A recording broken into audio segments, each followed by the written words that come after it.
There is a very big tension between social and economic targets of macroeconomic governance of the EU. And you can see that the social targets are inferior to the economic targets. And the European Commission, as it is right now, it is very obsessed with macroeconomic stabilization.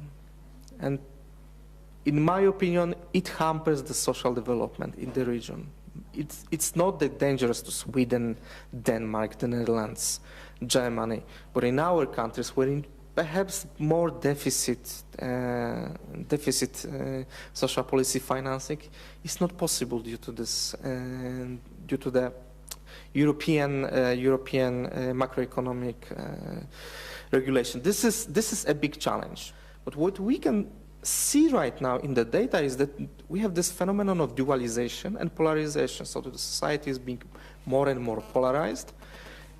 And there are at least two tracks as to deal with social problems. If you are employed and if you have good employment, you qualify for certain benefits. But if you are outside the labor market, if you are a woman, for example, or if you are a member of an ethnic minority, you are in a completely different track, which is not that generous. And you can see that this dualization is perpetuating this divide in society.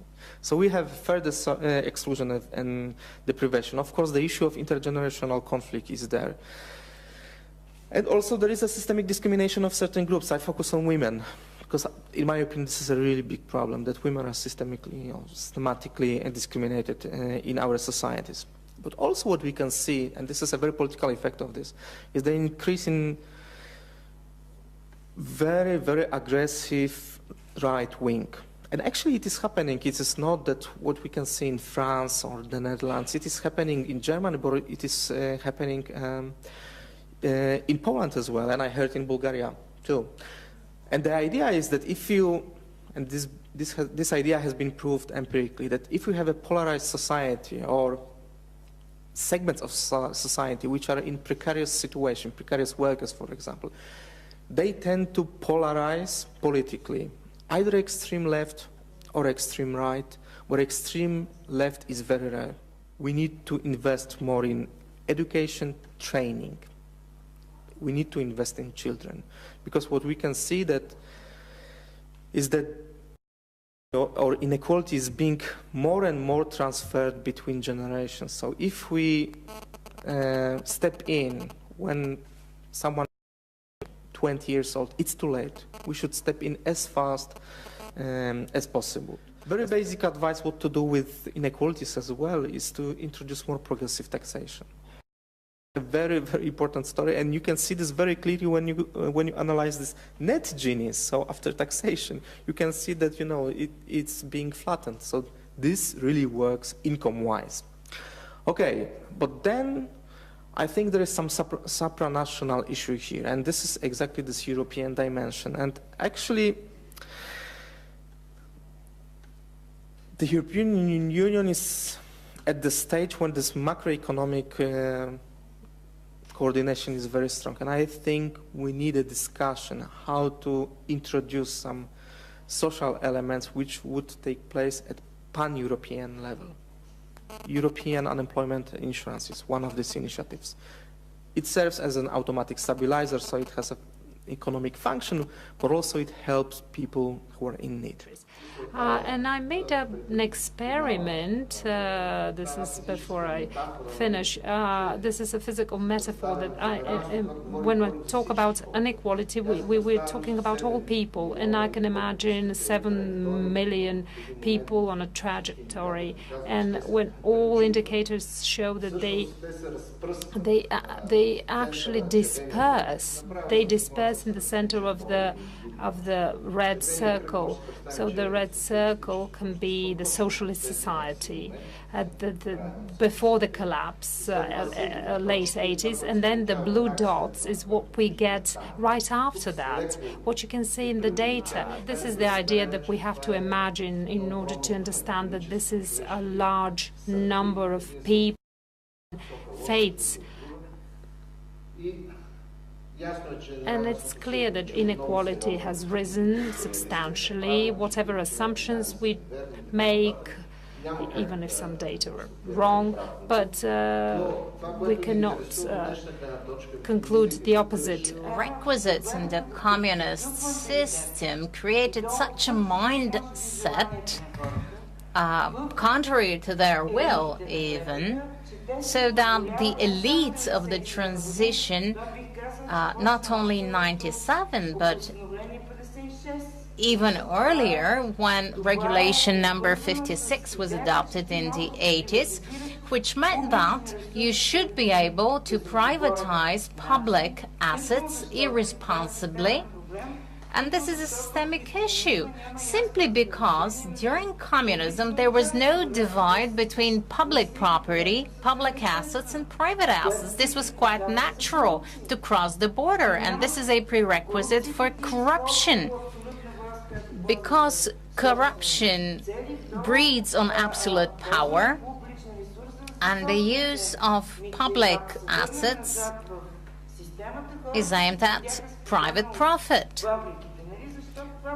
Because public assets were nobody's assets, and we cannot blame the poor for that. We should place the blame on those who use the public assets for their own private benefit.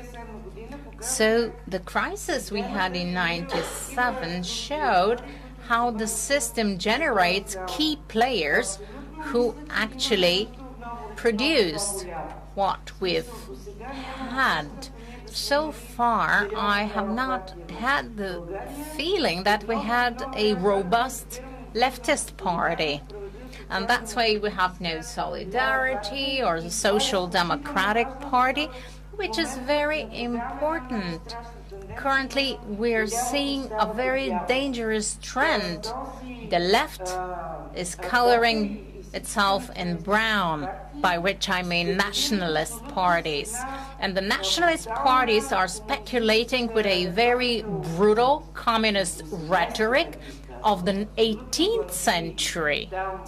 And there's another big issue here, the PISA survey that looks at the literacy of school children in humanitarian schools. It showed that Bulgaria ranks first in terms of reproduction of social inequality. Children cannot catch up with the poverty of their parents.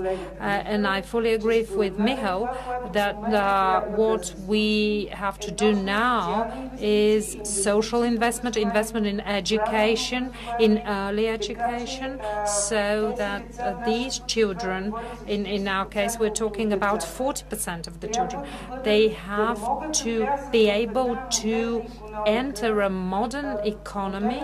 I would agree that immigration is a loss as far as the economy is concerned. We have studied the transfers, which can be quite impressive, but from the point of view of distribution, they do not ease inequality at all. There are people who do have some means, but the truly poor people have no one to send them money from abroad. On the other hand, this money is not taxed, it is not invested, it's for consumables. And as far as the richer people are concerned, they use that money to splash out. So we also have a loss of human resources, and the income cannot be balanced out by the loss in human resources. I think we should avoid setting a target that cannot be achieved, an unrealistic goal. Because if we look around the states around us, they show this type of inequality. So obviously, we have to do something. We have to make a lot of efforts in terms of policies, legislation, change of culture, in order to be able to achieve this result practically. For example, what makes Bulgaria different is the levels of poverty, especially compared to other European member states. And if we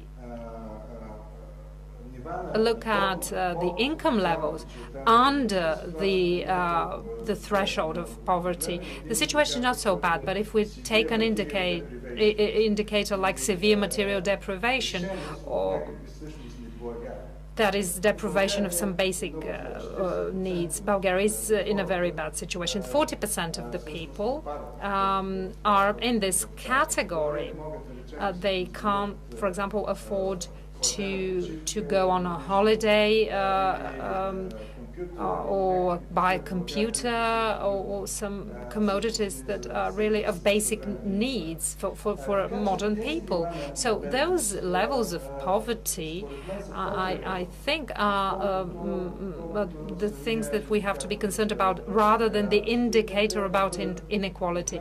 And they should be the focus of attention for in terms of policies in the near future. True, I agree with you that inequality as such may not be necessarily a target, but what I would target is the bottom of the distribution. I think this is the most important, so all the basic needs are met. But then we have another thing: how to convince people how to convince the middle class, however we define them, wealthier, that they should pay for this. And actually the strategy is to develop such a network of services and benefits which will be, good enough for the needs of the middle class, so to cater middle class needs. And this is this classical social democratic Scandinavian way. You deliver very high quality services and benefits, and then people from the middle class react to this. So they say, okay, this is something for us, so we are more convinced to pay taxes, basically, because this is the biggest problem we have right now. If you look at the countries of the region, look at our tax rates. They are the lowest in the region. Look at social spending. It is the lowest in the region. Look at policy outputs and outcomes. They're one of the worst in Europe. This is the problem, that you have to break this vicious circle of low taxes, low spending, and then you have to convince middle class how to do this. And actually, this is the problem: how to mobilize this bottom end people, because it can be not necessarily progressive left or center, however we call it. It will be, extreme right, because they will say, okay, the unemployed, you are unemployed because of Roma. So basically, this is the strategy, and this is what happens in Hungary, for example. This is the success of Orban. He says, we should blame the European Union, we should blame Roma, and at the same time, the guy is, Viktor Orban is introducing policies which are completely liberal in a sense, and which are killing social policy. But he's smart enough to blame other groups. There are people who are close to retirement and are out of work, but that problem is more of a problem of the labor market, which does not need these people who would like to work. So there may be something relevant to socialist legacy, but the majority of those who are in the margins, it would be rather flippant to maintain that they are unemployed because of socialism. There are young people who are neither studying nor working, so they're not affected by socialism. But it's because of the poor quality of the transition, because of the poor governance of the economy and the labor market.